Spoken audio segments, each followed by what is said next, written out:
Brought to you by Penguin.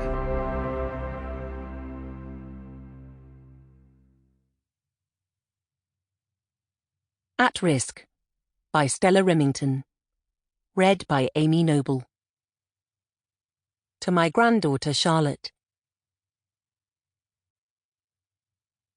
Chapter 1. With quiet finality, the tube train drew to a stop. A long hydraulic gasp, and then silence. For several moments no one in the crowded carriage moved. And then, as the stillness and the silence deepened, eyes began to flicker. Standing passengers peered worriedly through the windows into the blackness, as if hoping for some explanatory vision or revelation.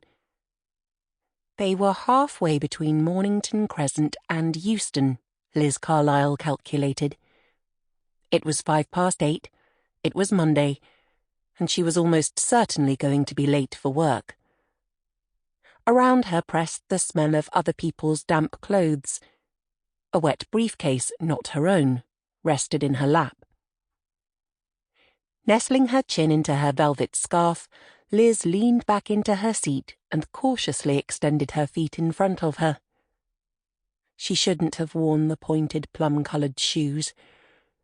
She'd bought them a couple of weeks earlier on a light-hearted and extravagant shopping trip, but now the toes were beginning to curl up from the soaking they'd received on the way to the station. From experience, she knew that the rain would leave nasty, indelible marks on the leather. Equally infuriatingly, the kitten heels had turned out to be just the right size to get wedged in the cracks between paving stones. After 10 years of employment at Thames House, Liz had never satisfactorily resolved the clothes issue. The accepted look, which most people seemed gradually to fall into, lay somewhere between sombre and invisible. Dark trouser suits, neat skirts and jackets, sensible shoes. The sort of stuff you found in John Lewis or Marks and Spencer. While some of her colleagues took this to extremes, cultivating an almost Soviet drabness, Liz instinctively subverted it. She often spent Saturday afternoons combing the antique clothing stalls in Camden Market for quixotically stylish bargains, which, while they infringed no service rules, certainly raised a few eyebrows. It was a bit like school, and Liz smiled as she remembered the grey pleated skirts, which could be dragged down to regulation length in the classroom, and then hiked to a bum-freezing 6 inches above the knee for the bus ride home. A little fey to be fighting the same wars at 34, perhaps, but something inside her still resisted being submerged by the gravity and secrecy of work at Thames House. Intercepting her smile, a strap-hanging commuter looked her up and down. Avoiding his appreciative gaze, Liz ran a visual check on him in return, a process which was now second nature to her. He was dressed smartly, but with a subtly conservative fussiness which was not quite of the city.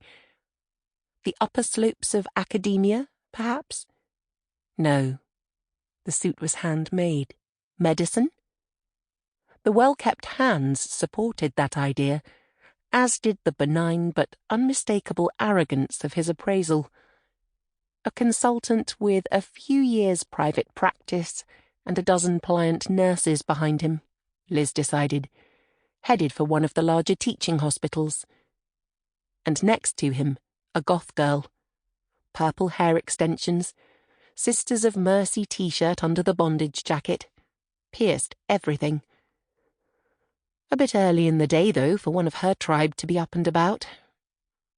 Probably works in a clothes shop or music store or... No. Got you.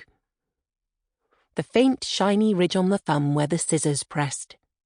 She was a hairdresser, spending her days transforming nice girls from the suburbs into hammer horror vampires. Inclining her head, Liz once again touched her cheek to the silky scarlet nap of her scarf, enveloping herself in a... Sample complete. Ready to continue?